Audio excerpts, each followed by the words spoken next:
નમઃ શિવાય મિત્રો, આપ જોઈ રહ્યા છો યુટ્યુબ અમારી ચેનલ જેવી ક્લિકવેમાં આપ સૌનું સ્વાગત છે.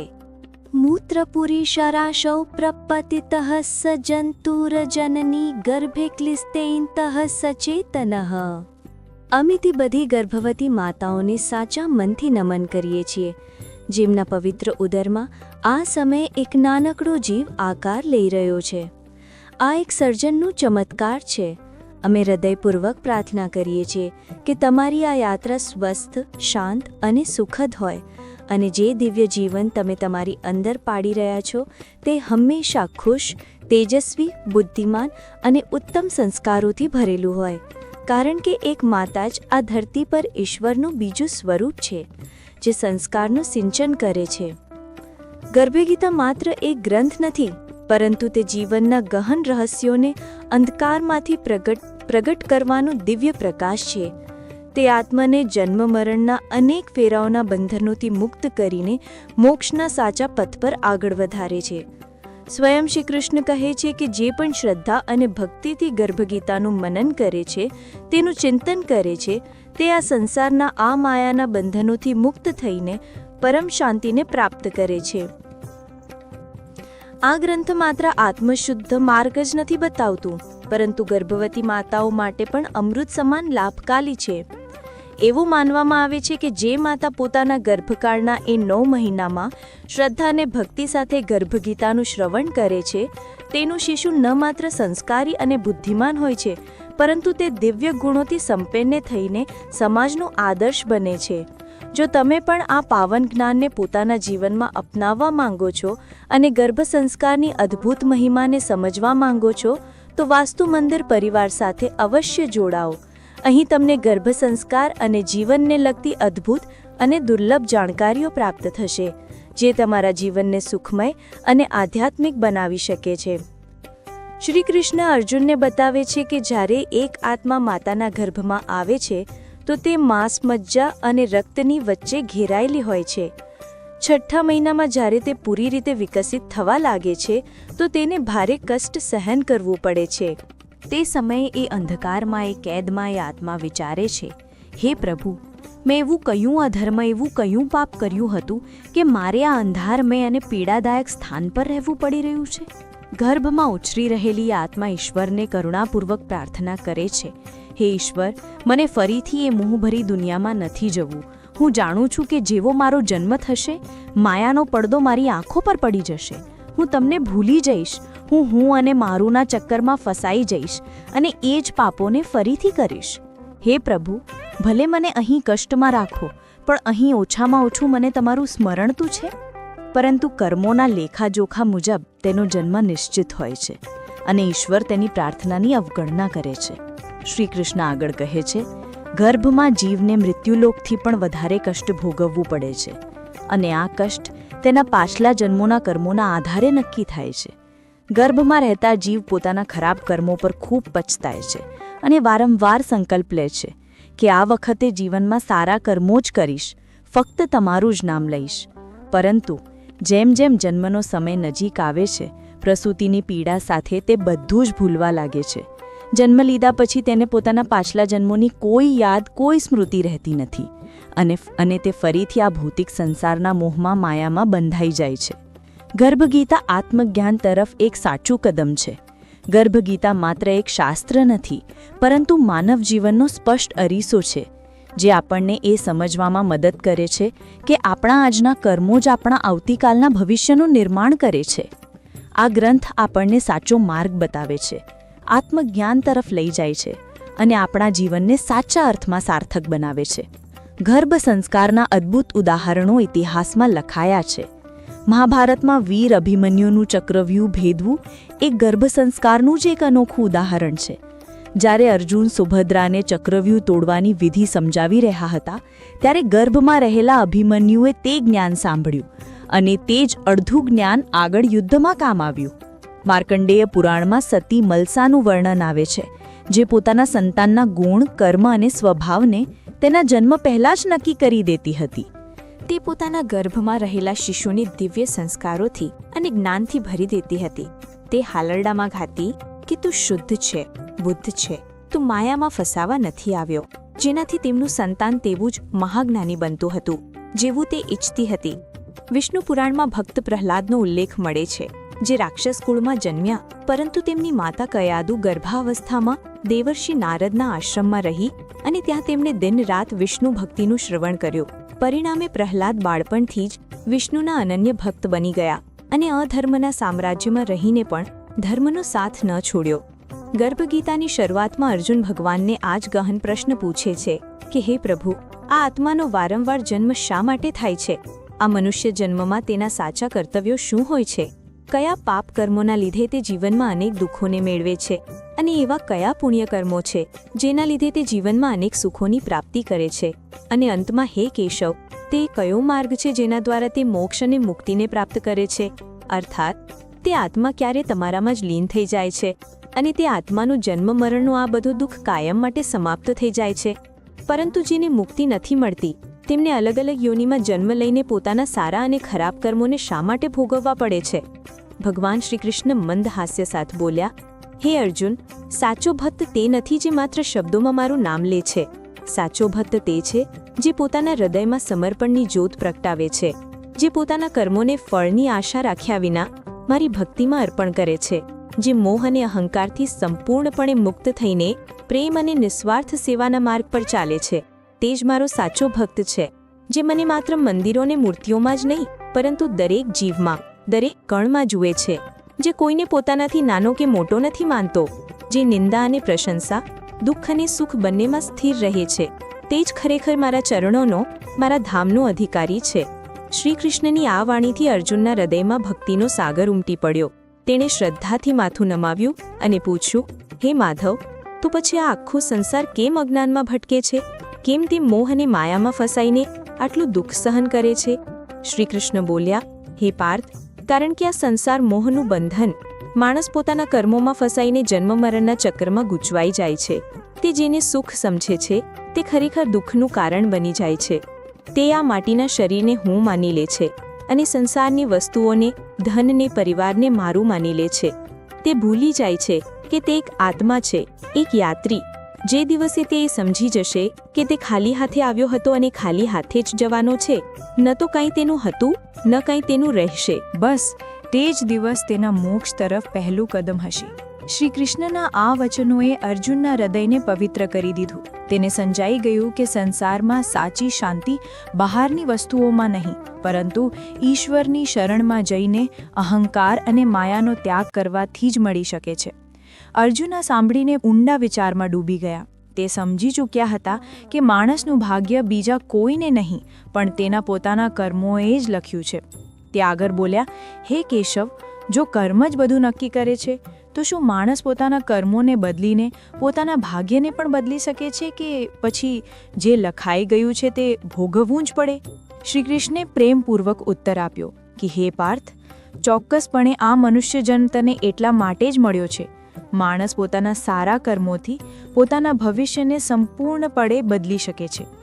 તારા પાછલા કર્મો જે પ્રારબ્ધ બની ગયા છે તેને કદાચ ભોગવવા પડે, પરંતુ તારા આજના કર્મો એટલે કે ક્રિયામાણ કર્મ એટલા શક્તિશાળી હોઈ શકે છે કે તે આવનારા સંકટને પણ ટાળી શકે છે. જેમ કોઈ અંધકારમાંથી પ્રયત્ન કરીને પ્રકાશ તરફ આગળ વધી શકે છે, તે જ રીતે કોઈ પણ વ્યક્તિ પોતાના તાના ખરાબ કર્મોને છોડીને સાચા હૃદયથી પશ્ચાતાપ કરીને પુણ્યના માર્ગ પર ચાલી શકે છે. જે વ્યક્તિ પોતાના કર્મોને સુધારી લે છે, પોતાના વિચારોને શુદ્ધ કરી લે છે, તે પોતાના જીવનમાં સુખ અને શાંતિ અવશ્ય પ્રાપ્ત કરી શકે છે. અર્જુનની જિજ્ઞાસા હજુ વધી. તેણે પૂછ્યું કે હે પ્રભુ, તો પછી તે કયું શ્રેષ્ઠ કર્મ છે જે માણસને સૌથી ઊંચું સ્થાન અપાવે છે, અને તે કયું મહાપાપ છે જેનાથી તે નરકની ભયંકર યાતનાઓ ભોગવે છે? શ્રી કૃષ્ણ બોલ્યા, હે ધનંજય, જે વ્યક્તિ પરોપકાર કરે છે એટલે કે બીજાના દુઃખને પોતાનું દુઃખ સમજીને તેને દૂર કરે છે, જે પોતાની સંપત્તિનો ઉપયોગ માત્ર પોતાના ભોગ માટે નહીં પણ લોક કલ્યાણમાં અને દીન દુખિયાની સેવામાં કરે છે, અને જે ક્યારેય પણ અસત્ય, છળ કે અન્યાયના માર્ગ પર નથી ચાલતો, તે ઉચ્ચ લોકોમાં સ્થાન મેળવે છે અને અંતે મોક્ષને પ્રાપ્ત કરે છે. પરંતુ જે વ્યક્તિ લોભ, અધર્મ અને અન્યાયમાં ડૂબેલો રહે છે, જે બીજાનું ધન, બીજાનો હક હડપી લે છે, જે ખોટું અને કપટથી પોતાની ઈચ્છાઓ પૂરી કરે છે, તે પોતાના પાપોના લીધે નરકની યાતનાઓ ભોગવે છે. શ્રી કૃષ્ણના આ વચનોએ અર્જુનના મનમાં પ્રકાશ ભરી દીધું. તે બોલ્યા કે હે માધવ, હવે હું સમજી ગયો. હવે હું સંપૂર્ણપણે સમજી ગયો કે જીવનમાં સૌથી મહત્વપૂર્ણ વસ્તુ સત્ય, ધર્મ અને નિસ્વાર્થ સેવા છે. જેણે આ ત્રણેયને અપનાવી લીધું તે જ સાચા સુખને પ્રાપ્ત કરી શકે છે. શ્રી કૃષ્ણ હસ્યા અને બોલ્યા કે હે અર્જુન, આ જ સનાતન સત્ય છે. જે આ જ્ઞાનને પોતાના જીવનમાં ઉતારશે તે જ જીવન અને મૃત્યુના આ ભયંકર બંધનોથી મુક્ત થઈને પરમ શાંતિને પ્રાપ્ત કરશે. ભગવાન શ્રી કૃષ્ણના ચહેરા પર હવે ઊંડી ગંભીરતા છવાઈ ગઈ. તે બોલ્યા કે હે અર્જુન, આ સંસાર કર્મોના બંધનમાં ચુસ્ત રીતે બંધાયેલો છે. દરેક જીવ પોતાના પાછલા જન્મના કર્મોનું ફળ ભોગવવા જ અહીં આવે છે. તું જે પણ દુઃખ કે સુખ જુઓ છે તે અકારણ નથી. અર્જુનને જિજ્ઞાસા હજુ વધી. તેણે પૂછ્યું કે હે પ્રભુ, તો એ જણાવો કે લોહીના વિકારનું કે ચામડીના રોગોનું શું કારણ છે? ભગવાન શ્રી કૃષ્ણે ઉત્તર આપ્યો કે હે પાર્થ, જે માણસ પારકી સ્ત્રીઓ સાથે કે પારકા પુરુષ સાથે છળ કરે છે, જે વાસનામાં અંધ બની ધર્મની મર્યાદા તોડે છે, જે પોતાના ધન અને સુખ માટે કોઈ નિર્દોષનું અપમાન કરે છે, તે આવતા જન્મમાં લોહીના વિકારથી અને અસાધ્ય રોગોથી પીડાય છે. અર્જુને ફરી પૂછ્યું કે હે માધવ, કોઈ વ્યક્તિ જન્મથી જ ગરીબ કેમ જન્મે છે જ્યારે બીજો રાજાના ઘરે જન્મે છે? આ ભેદભાવ કેમ? શ્રી કૃષ્ણ બોલ્યા કે હે અર્જુન, આ તો લેખાજોખા છે. જે વ્યક્તિ ક્યારેય પણ દાન નથી કરતો, જે કૃપણ છે, જે પોતાની પાસે હોવા છતાં નથી એવું જ રટણ કરે છે, જે પોતાના ધનનો માત્ર પોતાના સુખ માટે જ ખર્ચ કરે છે અને ક્યારેય કોઈ ભૂખ્યા કે જરૂરિયાતમંદની મદદ નથી કરતો, તે આવતા જન્મમાં ગરીબ બને છે. કારણ કે લક્ષ્મી વહેંચવાથી વધે છે, તે પ્રવાહમાન છે. તેણે ધનના પ્રવાહને રોકી લીધો એટલે તેનું ભાગ્ય તેને ગરીબી તરફ ધકેલે છે. અર્જુનનું મન વ્યાકુળ થઈ ઉઠ્યું. તેણે આગળ પ્રશ્ન કર્યો કે હે કેશવ, લકવા કે પક્ષઘાત જેવા એવા રોગ કયા પાપનું પરિણામ છે? શ્રી કૃષ્ણ બોલ્યા કે હે ધનંજય, જે વ્યક્તિ પોતાના માતા પિતાનું અપમાન કરે છે, જે તેમનો તિરસ્કાર કરે છે, જેણે તેમને વૃદ્ધાવસ્થામાં એમના સૌથી નબળા સમયમાં રડાવ્યા હોય અને તેમની સેવા નથી કરતો, તેમને ભાર સમજે છે, તેને આવતા જન્મમાં લકવાનો દંડ ભોગવવો પડે છે. અર્જુનની આંખોમાં શ્રદ્ધા ઝલકવા લાગી. તેણે આગળ પૂછ્યું કે હે પ્રભુ, કોઈ જન્મથી આંધળું કે અપંગ કેમ હોય છે? ભગવાન શ્રી કૃષ્ણે ઉત્તર આપ્યો કે હે અર્જુન, જે વ્યક્તિ પોતાના જીવનમાં અન્યાય કરે છે, જે કોઈ નિર્દોષની આંખોમાં આંસુ લાવે છે, જેણે જાણી જોઈને કોઈને નુકસાન પહોંચાડ્યું હોય, જે કોઈના પગ તોડવા કે તેને અપંગ બનાવવાનું દોષી હોય છે, તે આવતા જન્મમાં પોતે આંધળો કે અપંગ બને છે. અર્જુનનું હૃદય વ્યથાથી ભરાઈ ગયું. તે બોલ્યા કે હે પ્રભુ, અને કેટલીક સ્ત્રીઓ બાળ વિધવા કેમ બને છે? એ નાની બાળકીનો શો દોષ? શ્રી કૃષ્ણ બોલ્યા કે હે અર્જુન, જે સ્ત્રીઓ પાછલા જન્મમાં પોતાના પતિ સાથે છળ કરે છે, જે વિશ્વાસઘાત કરે છે, જે ખોટું અને કપટથી પોતાનું જીવન વિતાવે છે, તે આવતા જન્મમાં બાળ વિધવા બને છે. આ પાપ તેમના જીવનમાં દુઃખ અને કષ્ટ લઈને આવે છે. અર્જુને ઊંડો શ્વાસ લીધો અને બોલ્યા કે હે માધવ, જો કર્મ એ જ બધું છે, તો શું માણસ પોતાના કર્મોને સુધારીને પોતાના ભવિષ્યને આ બધી સજાઓને બદલી શકે છે? શ્રી કૃષ્ણ હસ્યા અને બોલ્યા કે હે પાર્થ, ચોક્કસપણે. જે વ્યક્તિ પોતાના કર્મોને શુદ્ધ કરી લે છે, જે પશ્ચાતાપની યાગમાં પોતાના પાપોને બાળી નાખે છે, જે સત્ય, ધર્મ અને સેવાના માર્ગ પર ચાલે છે, તે પોતાના જીવનને પ્રકાશમય બનાવી શકે છે. આ સંસારમાં માત્ર એક જ સત્ય છે, કર્મ. જે જેવું કરે છે તેને તેવું જ ફળ મળે છે. આ જ ઈશ્વરનો ન્યાય છે. અર્જુને હાથ જોડીને કહ્યું કે હે પ્રભુ, તમે મને જે જ્ઞાન આપ્યું તે મારા હૃદયને શાંતિ આપે છે. હવે હું સમજી ગયો કે જીવનમાં સૌથી મહત્વપૂર્ણ વસ્તુ સારા કર્મો, ભક્તિ અને સેવા છે. ભગવાન શ્રી કૃષ્ણ હસ્યા અને બોલ્યા કે હે અર્જુન, જે આ જ્ઞાનને અપનાવશે તે જન્મ અને મૃત્યુને બંધનથી મુક્ત થઈને પરમ શાંતિને પ્રાપ્ત કરશે. ભગવાન શ્રી કૃષ્ણે અર્જુન તરફ કરુણા ભરેલી નજરે જોયું અને બોલ્યા કે હે પાર્થ, ચોક્કસપણે મન ખૂબ જ ચંચળ અને બળવાન છે. તે ગાંડા હાથી જેવું છે જે નિયંત્રણ વગર વિપરીત દિશામાં ભાગતો રહે છે. તો એને રોકવા જાય છે તે બીજે ભાગે છે. પરંતુ હે અર્જુન, તેને સંયમ અને અભ્યાસથી વશમાં કરી શકાય છે. અર્જુને ઊંડો શ્વાસ લીધો અને પૂછ્યું કે હે માધવ, આ સંયમ અને અભ્યાસ કેવી રીતે કરવામાં આવે છે? આ મનને વશમાં કરવાનો સરળ ઉપાય શું છે? આ સમસ્યા તો જગતના દરેક માણસની છે. શ્રી કૃષ્ણ હસ્યા અને બોલ્યા કે હે ધનંજય, આ સંસારમાં મનને નિયંત્રિત કરવાના 2 જ માર્ગ છે. પહેલું સત્સંગ, એટલે કે સંતો અને વિદ્વાનોની સોબત. સત્સંગ તારા મનને શુદ્ધ વાતાવરણ આપે છે. અને બીજું સ્વાધ્યાય, એટલે કે શાસ્ત્રો અને ભગવદ્ ગીતાનો અભ્યાસ. સ્વાધ્યાય તારા મનને શુદ્ધ વિચાર આપે છે. શ્રી કૃષ્ણ પ્રસન્ન થઈને બોલ્યા કે હે અર્જુન, આ સંસાર કર્મોના બંધનથી બંધાયેલો છે, પરંતુ ગુરુના જ્ઞાનથી આ બંધન કાપી શકાય છે.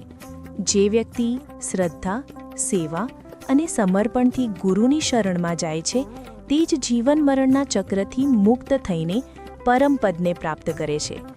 આમ કહેતા ભગવાન શ્રીકૃષ્ણનું સ્વરૂપ અદ્ભુત તેજથી ભરાઈ ઉઠ્યું.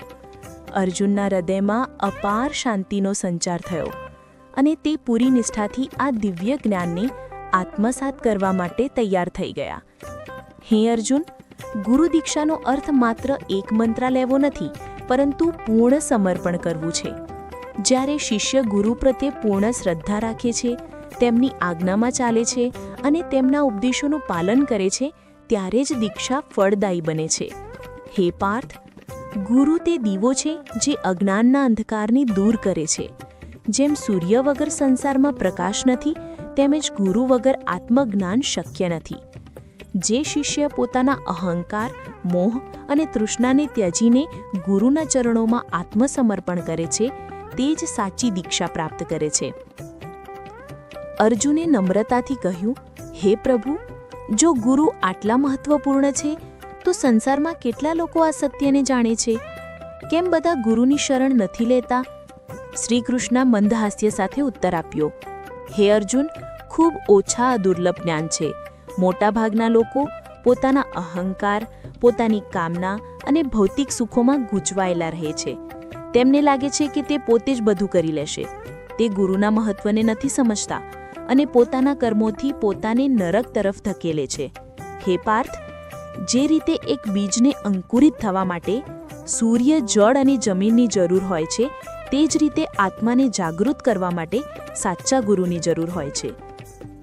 જે ગુરુની કૃપાથી સાચા માર્ગ પર ચાલે છે, તે જીવન મરણના બંધનોથી મુક્ત થઈ જાય છે. અર્જુને શ્રદ્ધાથી ભગવાન શ્રીકૃષ્ણના ચરણોમાં માથું નમાવી દીધું.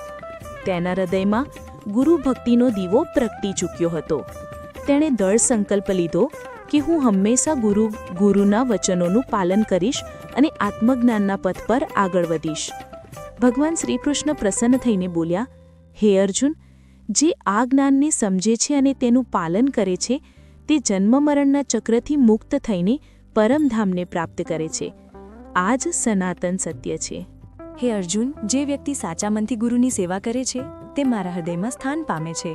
તે 84 લાખ યોનિઓના ચક્રમાંથી મુક્ત થઈને જન્મ મરણના બંધનથી છૂટી જાય છે અને નરકના કષ્ટોથી હંમેશા માટે બચી જાય છે.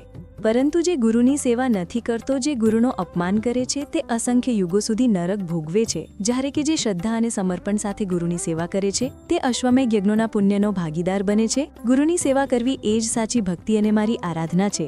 હે પાર્થ, આ સંસાર 3 વિનાશકારી નરકના દ્વારથી ઘેરાયેલો છે. વાસના, ક્રોધ અને લાલચ, જે આનાથી બચીને જ્ઞાન અને ગુરુની ભક્તિનો માર્ગ અપનાવે છે, તે જ સાચા મોક્ષને પ્રાપ્ત કરે છે. વાસનાને કર્તવ્યથી જીતો, ક્રોધને ક્ષમાથી જીતો અને લાલચને દાનથી જીતો. આ જ ઉલ્લેખ છે. જે પણ આ પવિત્ર સંવાદને શ્રદ્ધાથી સાંભળશે, વાંચશે અને આત્મસાત કરશે, તે જન્મ જન્માંતરના દુઃખોથી મુક્ત થઈ જશે. તેની 84 લાખ યોનિઓની યાત્રા સમાપ્ત થશે અને તે ગર્ભના કષ્ટોથી પણ હંમેશા માટે મુક્ત થઈ જશે. અર્જુનની આંખોમાંથી આંસુઓની ધારા વહેવા લાગી. તેણે શ્રીકૃષ્ણના ચરણોમાં માથું નમાવી દીધું. તેના હૃદયમાં અપાર શાંતિનો સંચાર થયો. તેને સ્પષ્ટ દેખાવા લાગ્યું કે જીવનનું પરમ સત્ય માત્ર ગુરુની ભક્તિ અને સેવામાં જ રહેલું છે. ગર્ભ સંસ્કાર એક દિવ્ય પ્રક્રિયા ગર્ભ સંસ્કારનો મુખ્ય ઉદ્દેશ્ય છે. શિશુની અંદર ઉત્તમ સંસ્કારો અને જીવન મૂલ્યોનો સંચાર કરવો. વૈદિક મંત્ર, ઈષ્ટ મંત્ર, ગર્ભ સંસ્કાર, સંગીત અને ધ્યાન જેવી વિધિઓ શિશુના મન અને આત્માને દિવ્ય ઉર્જાથી ભરી દે છે. ગર્ભાવસ્થા દરમિયાન શિશુ માતાના અવાજને ઓળખવા લાગે છે. જ્યારે માતા પોતાના શિશુ સાથે સંવાદ કરે છે, તેને પ્રેમથી સ્પર્શ કરે છે કે મંત્રોચ્ચાર કરે છે, તો આ ન માત્ર શિશુના માનસિક વિકાસને પ્રભાવિત કરે છે પરંતુ તેના આત્મવિશ્વાસને પણ વધારે છે. ગર્ભાવસ્થામાં માતા ઘણી શારીરિક અને માનસિક પડકારોનો સામનો કરે છે, પરંતુ ગર્ભ સંસ્કાર સાથે જોડાયેલા ધ્યાન અને સંગીતથી તેનું મન શાંત રહે છે, જેનાથી તે એક આનંદમય અને સ્વસ્થ ગર્ભકાળનો અનુભવ કરી શકે છે.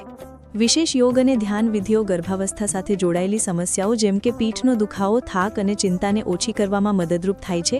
આનાથી પ્રસવ પીડા પણ ઓછી થાય છે અને સામાન્ય પ્રસવની શક્યતા વધી જાય છે.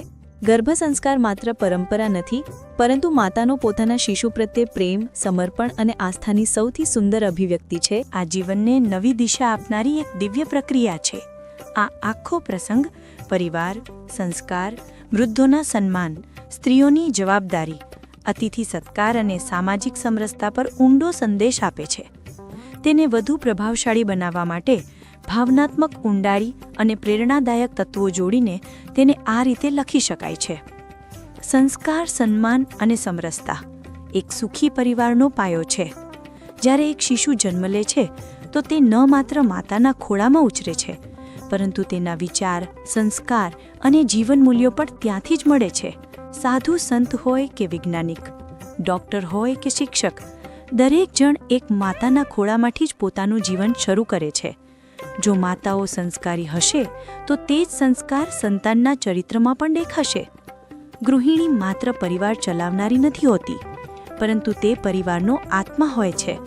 તેની સૂઝબૂઝ અને વિવેકપૂર્ણ નિર્ણયોથી ઘરમાં પ્રેમ, સમર્પણ અને સંતુલન જળવાઈ રહે છે. તેથી સ્ત્રીઓનું સન્માન માત્ર તેમનો અધિકાર નથી, પરંતુ સમાજની ઉન્નતિનો આધાર છે. જ્યારે ઘરમાં સ્ત્રીનું સન્માન થાય છે ત્યારે ત્યાં સંસ્કારોની પવિત્ર ધારા વહે છે, જે આવનારી પેઢીઓ સુધી જળવાઈ રહે છે. વૃદ્ધજનો અનુભવનો ખજાનો, સન્માનના અધિકારી. સમયની સાથે વૃદ્ધાવસ્થા દરેકના જીવનમાં આવે છે. વૃદ્ધો જ્યારે શારીરિક રૂપથી નબળા પડી જાય છે ત્યારે તેમનો પરિવાર પરથી અંકુશ ધીમે ધીમે સમાપ્ત થવા લાગે છે. ઘણીવાર આ સ્થિતિ તેમના મનમાં એકલતા, અસંતોષ અને નિરાશા ભરી દે છે. આવા સમયે તે પરિવારના દરેક સભ્યનું કર્તવ્ય બની જાય છે કે તે પોતાના વડીલોને સ્નેહ અને સન્માન આપે. ક્યાંક એવું ન થાય કે વૃદ્ધોને એવો અનુભવ થવા લાગે કે તેમનું પરિવારમાં કોઈ સ્થાન નથી રહ્યું. તેમને એ અહેસાસ થવો જોઈએ કે તેમનો અનુભવ અને માર્ગદર્શન આજે પણ પરિવાર માટે અમૂલ્ય છે. એ ન ભૂલવું જોઈએ કે જે વ્યવહાર આપણે આજે આપણા વૃદ્ધો સાથે કરીશું તે જ આપણને ભવિષ્યમાં પાછો મળશે. જે આજે તેમનું સન્માન કરશે, કાલે તેને પણ સન્માન મળશે. વૃદ્ધોની સેવા માત્ર એક જવાબદારી નથી, પરંતુ આપણા સંસ્કારોની પરીક્ષા પણ છે. અતિથિ સત્કાર ભારતીય સંસ્કૃતિની ઓળખ. ભારતીય સંસ્કૃતિમાં અતિથિને દેવતા સમાન માનવામાં આવ્યા છે. અતિથિ દેવો ભવ. જે ઘરમાં અતિથિનો આદર સત્કાર નથી થતો ત્યાંથી સુખ, સમૃદ્ધિ અને શાંતિ ધીમે ધીમે દૂર થઈ જાય છે. અતિથિનું સ્વાગત માત્ર ભોજન કરાવવું નથી, પરંતુ તેમના પ્રત્યે આદર, પ્રેમ અને પોતાપણાનો ભાવ પ્રગટ કરવો છે. આનાથી પરિવારની કીર્તિ વધે છે અને સમૃદ્ધિના દ્વાર ખુલે છે. સામાજિક સમરસતા, એકતામાં શક્તિ. જે માણસ સત્સંગ કરે છે, ઉત્તમ વિચારોને ધારણ કરે છે અને સાચા માર્ગે ચાલે છે, તેનું મન ધીમે ધીમે સ્થિર થવા લાગે છે. અને જે દરરોજ ભગવદ્ ગીતા, રામાયણ, મહાભારત કે અન્ય ધર્મ ગ્રંથોનો અભ્યાસ કરે છે, તેની અંદર વિવેક જાગૃત થાય છે. જ્યારે વિવેક જાગૃત થઈ જાય છે ત્યારે મન આપમેળે જ નિયંત્રણમાં આવી જાય છે. અર્જુને ફરી પ્રશ્ન કર્યો, હે પ્રભુ, માણસની અંદર જે અહંકાર છે તેને તે કેવી રીતે છોડવો જોઈએ? અહંકારના લીધે જ તો તે પોતાને સૌથી શ્રેષ્ઠમાં માનીને બીજાનું અપમાન કરે છે. શ્રી કૃષ્ણ ગંભીર થઈને બોલ્યા, હે અર્જુન, અહંકારનો નાશ માત્ર ભક્તિ અને સેવાથી જ શક્ય છે. જે વ્યક્તિ એ સમજી લે છે કે આ શરીર, ધન, વૈભવ અને પ્રતિષ્ઠા બધું જ નશ્વર છે, તે જ અહંકારથી મુક્ત થઈ શકે છે. જ્યારે કોઈ વ્યક્તિ એવો અનુભવ કરે છે કે તે માત્ર એક નિમિત્ત માત્ર છે અને બધું જ ઈશ્વરની ઈચ્છાથી જ થઈ રહ્યું છે, ત્યારે તેનો અહંકાર આપમેળે જ નષ્ટ થઈ જાય છે. અર્જુને કરુણ સ્વરમાં પૂછ્યું, હે પ્રભુ, આ ભક્તિ શું છે અને માણસે કઈ રીતે તમારી શરણમાં આવવું જોઈએ? શ્રી કૃષ્ણ હસ્યા અને બોલ્યા, હે પાર્થ, ભક્તિનો અર્થ માત્ર મંદિરમાં જઈને પૂજા કરવું કે ઉપવાસ રાખવું નથી. સાચી ભક્તિ તે છે જેમાં માણસ નિસ્વાર્થ ભાવથી બધા પ્રાણીઓ સાથે પ્રેમ કરે છે, તેમની સેવા કરે છે અને પોતાના દરેક કર્મને ઈશ્વરને સમર્પિત કરે છે. જ્યારે કોઈ માણસ પોતાના હૃદયમાંથી હું અને મારું નો ભાવ ત્યજી દે છે અને માત્ર તું અને તારુંના ભાવને અપનાવી લે છે, ત્યારે તે મારી સાચી શરણમાં આવી જાય છે. અર્જુને માથું નમાવીને કહ્યું, હે કૃષ્ણ, હવે હું સમજી ગયો કે મનને વશમાં કરવું એ જ મોક્ષનું પ્રથમ દ્વાર છે. જે મનને જીતી લે છે તે જ સંસારના બંધનોથી મુક્ત થઈને સાચા સુખને પ્રાપ્ત કરી શકે છે. શ્રી કૃષ્ણ પ્રસન્ન થઈને કહ્યું, હે અર્જુન, જે આ રહસ્ય સમજી લે છે તે જ જન્મ મરણના ચક્રથી મુક્ત થઈને અનંત શાંતિને પ્રાપ્ત કરે છે. આ સંસાર કર્મોનો ખેલ છે, પરંતુ જે મારી શરણમાં રહીને જીવન વિતાવે છે તેના માટે મોક્ષ હંમેશા સરળ બની જાય છે. અર્જુનનું હૃદય હવે શાંત હતું. તેણે પોતાના હૃદયમાંથી બધી શંકાઓ દૂર કરી દીધી અને પ્રભુ શ્રી કૃષ્ણના ચરણોમાં માથું નમાવી દીધું. ભગવાન શ્રી કૃષ્ણે આગળ કહ્યું કે હે અર્જુન, ગુરુ તે જ હોય છે જે અજ્ઞાનરૂપી અંધકારને દૂર કરીને શિષ્યને આત્મજ્ઞાન તરફ લઈ જાય છે. તે માત્ર જ્ઞાનનો ભંડાર નથી, પરંતુ સાક્ષાત ઈશ્વરનો પ્રતિનિધિ હોય છે. ગુરુ વગર જ્ઞાનની પ્રાપ્તિ અશક્ય છે. બરાબર તે જ રીતે જેમ સૂરજ વગર પ્રકાશ શક્ય નથી. અર્જુને શ્રદ્ધાપૂર્વક પૂછ્યું, હે પ્રભુ, કયા ગુણોથી યુક્ત વ્યક્તિને ગુરુના રૂપમાં સ્વીકાર કરવો જોઈએ? શ્રી કૃષ્ણ બોલ્યા, હે પાર્થ, જે પોતે સંયમી, નિરહંકારી, સત્યનિષ્ઠ અને વેદોના જ્ઞાનમાં પારંગત હોય તે જ સાચો ગુરુ કહેવાય છે. જે માયાથી પરે થઈને માત્ર ઈશ્વરમાં સ્થિત હોય તે જ શિષ્યને મોક્ષ તરફ લઈ જઈ શકે છે.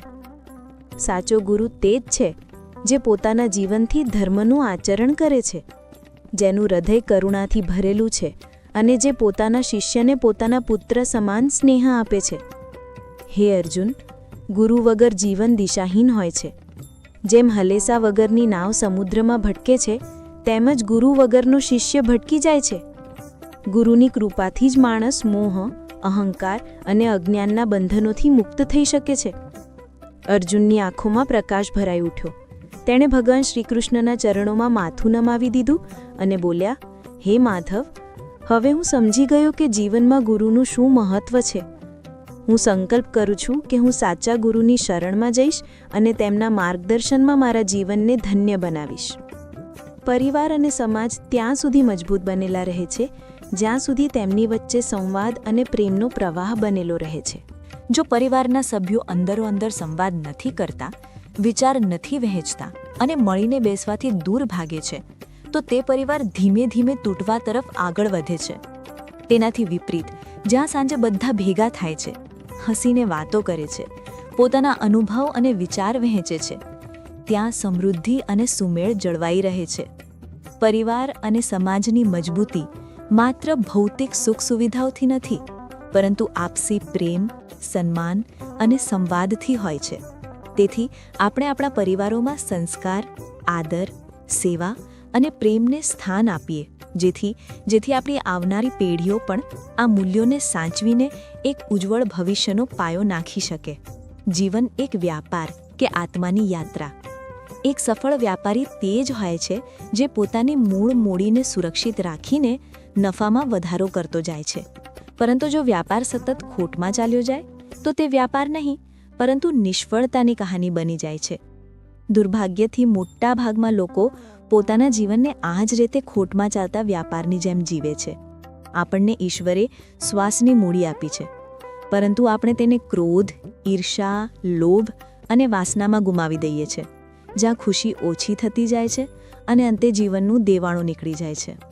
આધેડ અવસ્થામાં જે કંઈ ખુશી બચેલી હોય છે તે પણ ઘડપણના ઉંમરે પહોંચીને ઝાંખી પડી જાય છે. જીવન જે પ્રેમ અને આનંદથી ભરેલું હોવું જોઈએ તે ઈર્ષા, ક્રોધ, દ્વેષ અને અસહનશીલતામાં બળીને નર્ક બની જાય છે. જે જીવન હસીને જીવવા માટે મળ્યું હતું તેને લોકો બળીને વિતાવવા લાગે છે. નાની નાની વાતોમાં કેસ કબાલા, કડવાશ અને અહંકારથી પોતાને અને પોતાનાઓને દુઃખી કરી લે છે. શું ભૌતિક સુખ જ બધું છે? આપણામાંથી મોટા ભાગના લોકો જીવનની દોડમાં ધન સંપત્તિ અને ભૌતિક સુખ સુવિધાઓની પાછળ ભાગે છે. પરંતુ શું માત્ર આ જ સાચું સુખ છે? જો મન અશાંત હોય તો રાજમહેલ પણ જેલ જેવો લાગવા માંડે છે.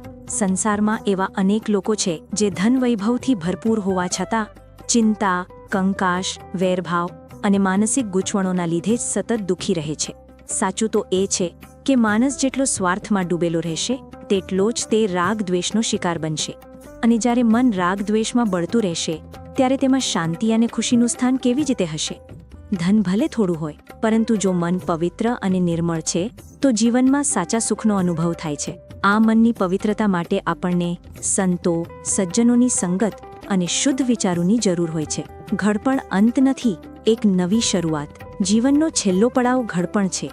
કહેવાય છે, અંત ભલો તો બધું ભલું. પરંતુ આ કેટલા લોકોનું સત્ય બની શકે છે? મોટાભાગના લોકોનું ઘડપણ ખૂબ જ દુઃખમય હોય છે, કારણ કે તેમણે પોતાના જીવનમાં શાંતિ, પ્રેમ અને આત્મિક સુખનું રોકાણ નથી કર્યું હોતું. તેમણે આખી જિંદગી માત્ર ભૌતિક વસ્તુઓ જ ભેગી કરી હોય છે, જે ઘડપણમાં કામ નથી આવતી. ઘડપણને સુખમય બનાવવા માટે માત્ર ધન પૂરતું નથી. ત્યાં પોતાનાઓનો પ્રેમ, સન્માન અને આત્મિક સંતોષ જ સાચો સહારો બને છે. તેથી જ્યાં સુધી સમય છે, જ્યાં સુધી આ શ્વાસ ચાલી રહ્યા છે, આપણે આપણા જીવનના આ મહાન વ્યાપારને ખોટમાંથી કાઢીને પ્રેમ, શાંતિ, સેવા અને આત્મિક સંતોષના નફામાં બદલી લઈએ, જેથી જ્યારે જીવનની સાંજ આવે ત્યારે આપણે હસીને કહી શકીએ કે હા, આ જીવન સફળ રહ્યું. આપ સૌ વાસ્તુ મંદિર પરિવારનો જ એક હિસ્સો છો. જો આપને આ ગર્ભગીતાનું દિવ્ય જ્ઞાન ગમ્યું હોય અને તમારા હૃદયને ક્યાંય પણ સ્પર્શ કર્યું હોય તો કૃપા કરીને આ વિડીયોને લાઇક અવશ્ય કરજો. આ પવિત્ર જ્ઞાનને બીજાઓ સુધી પહોંચાડવા માટે તેને તમારા મિત્રો અને પરિવાર સાથે શેર કરવાનું ચૂકતા નહીં. અને હા, વાસ્તુ મંદિર પરિવાર સાથે કાયમ જોડાયેલા રહેવા માટે અમારી ચેનલને સબસ્ક્રાઇબ કરીને ઘંટીનું બટન જરૂર દબાવજો. તમે કોમેન્ટમાં જય શ્રી કૃષ્ણ અથવા રાધે રાધે લખીને અમને તમારો પ્રેમ અને આશીર્વાદ મોકલી શકો છો. તમારો આ સાથ જ અમને આવી દિવ્ય કથાઓ તમારા સુધી લાવવાની પ્રેરણા આપે છે. આખો વિડીયો જોવા માટે આપ સૌનો હૃદયથી ધન્યવાદ. જય શ્રી કૃષ્ણ. રાધે રાધે. આવજો મિત્રો.